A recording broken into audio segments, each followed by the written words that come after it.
Assalamualaikum warahmatullahi wabarakatuh. Perkenalkan, nama saya Salsa Fitri Oktavia dengan NIM 1012523. Di sini saya akan menjelaskan beberapa poin tentang dinamika pengelolaan perusahaan, yaitu permasalahan keagenan atau agency problem dan voluntary disclosure. Nah, yang pertama dulu ya. Yang pertama itu ada permasalahan keagenan atau agency problem. Ini tuh yaitu adanya konflik kepentingan antara pemilik saham dengan manajemen pengelolaan. Adanya perbedaan tujuan antara kedua belah pihak, yaitu yang pemilik perusahaan yang ingin labanya maksimal, sementara manajemen pengelola yang ingin lebih kepada keuntungan pribadi. Nah, hal ini juga diperparah oleh ketidakseimbangannya informasi. Jadi, perlunya pengawasan yang ketat dan kepemilikan saham agar tujuan manajemen sejalan dengan pemiliknya. Nah, yang kedua yaitu ada voluntary disclosure. Jadi, voluntary disclosure ini adalah kebijakan perusahaan membagikan informasi tambahan mau keuangan atau maupun non keuangan secara sukarela gitu loh, tapi di luar dari yang diwajibkan hukum gitu. Nah, perusahaan ini tuh berkinerja memberikan informasi yang ekstra gitu agar bisa membedakan perusahaan kita sendiri dengan perusahaan yang buruk gitu loh.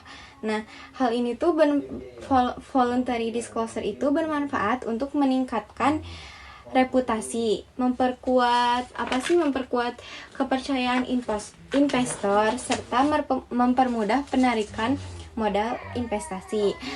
Nah, jadi kita umpamain aja ya, kalau agensi problem itu kan konflik ya masalahnya. Nah, sedangkan voluntary disclosure itu solusinya gitu loh. Kan agensi problem ini terjadi ketika manajemen perusahaan memilih menggunakan misalkan dana menggunakan dana kas yang nganggur untuk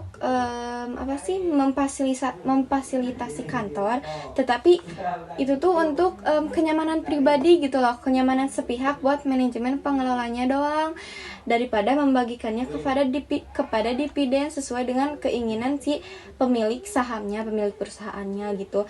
Nah, dengan adanya konflik kepentingan pribadi kan ya, yang tadi manajemen pengelola itu ini tuh jadi diatasi melalui kebijakan voluntary disclosure, yaitu solusinya gitu loh, dimana manajemen tuh berinisiatif untuk menerbitkan laporan keuangan non keuangan secara sukarela gitu loh, secara sukarela untuk membuktikan kepada investor tuh bahwa perusahaan aku tuh sehat gitu, perusahaan kita tuh sehat, perusahaan kita tuh berjalan secara transparan, akuntabel, dan bebas dari penyalahgunaan wewenang.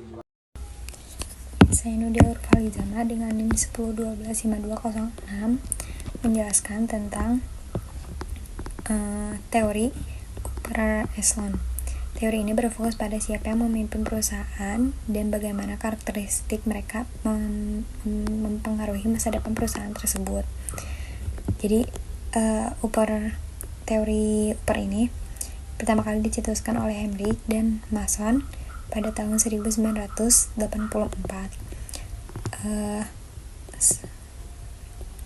Sederhananya, keputusan strategis ini tuh kinerja suatu perusahaan sangat dipengaruhi oleh nilai-nilai kognitif dan latar belakang yang dimiliki oleh para pemimpin puncaknya. Terus yang kedua, komponen intelektual. Jadi jika teori Upland ini lebih menjelaskan tentang manusianya. Terus yang kedua ini lebih ke intelektual kapital atau bisa disingkat IC, bicara soal aset tidak berwujud, kayak berupa pengetahuan yang memberi perusahaan keunggulan kompetitif. Terus secara umum berdasarkan model publik atau steward. IC ini dibagi menjadi 3, yaitu human capital atau modal manusia, yang kedua struktur kapital,